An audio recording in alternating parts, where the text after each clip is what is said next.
So, good evening, esteemed corporators. I am here to show us how to go about the verification exercise using our mobile phone.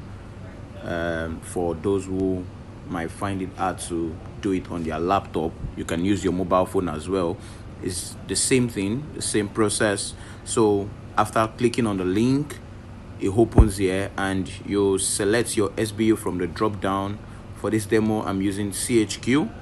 So I click on next, then I input my staff ID, input your staff ID, and my staff ID is JSL. Then I click on next.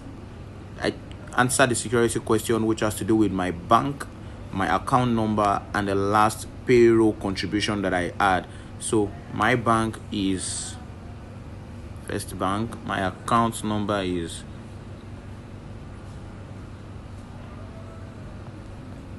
and my last contribution was ₦1. So in the contribution column, just input the amount. Do not put comma. Ensure you do not put comma in the amount.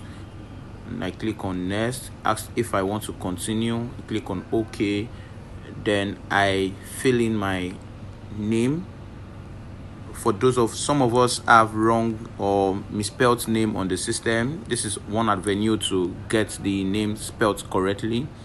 Ensure it follows the pattern. Your name, that is your first name, your middle name, and your last name. Your last name being your surname, like that, in that order. So I click on next. After filling that information, he asked me if I want to continue. I said yes. Then he asks for my email address. For this exercise, we are asking that for the serving staff, they use their official email address, the NNPC group email address. That is the only email address allowed for official staff. But for the retirees, because they don't have an official email address, we allow them to use other email address like Gmail, Outlook, Yahoo Mail, like that. So you select the domain group here. And for serving staff, you just have to select at nnpcgroup.com. Then for retirees, you have so many domain groups and you select the one that speaks to you. For me, I'll be using the Gmail. Then I input my email address here.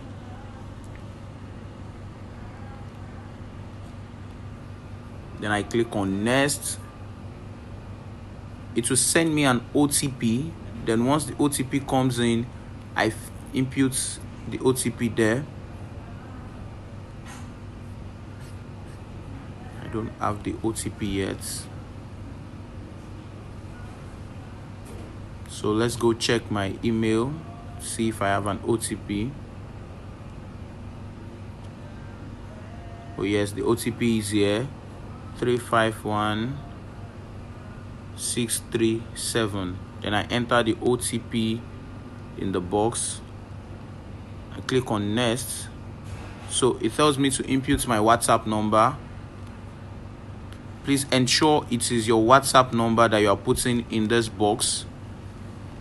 If you have or you need us to contact you via other number outside WhatsApp, you can put that in the alternate phone number. So after I do that, I click on next and it tells me to confirm that my details are correct. So after confirming that my details are correct, say peradventure any of the details here are not correct, I have the option to use the previous button to go back. When I use the previous button, I can go one step back. After that, I click on next, then I click on submit. He asked me if I want to submit and I said okay. So it shows me that my submission is successful. So now I'll have to go back to my email address because he has sent me a mail that my stuff is successful, my submission is successful, and what I need to do. So he gives me a password, a random password that I would need to input in the portal that would require that I change my password immediately. So I say I have this password written down somewhere and I click on login here to go to the portal. So he come here and I put my member ID.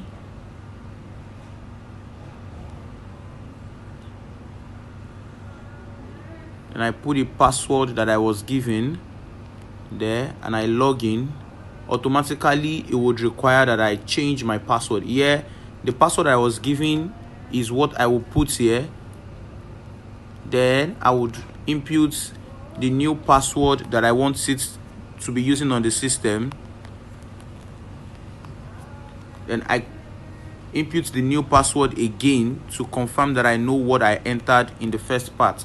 Then I click on submit. If I click on submit, it's fine, and it says pin change successfully. Then I can go back to log in with the new password I have. I click on log out here, then I go back to log in with the new password I have. Thank you, and see you some other time.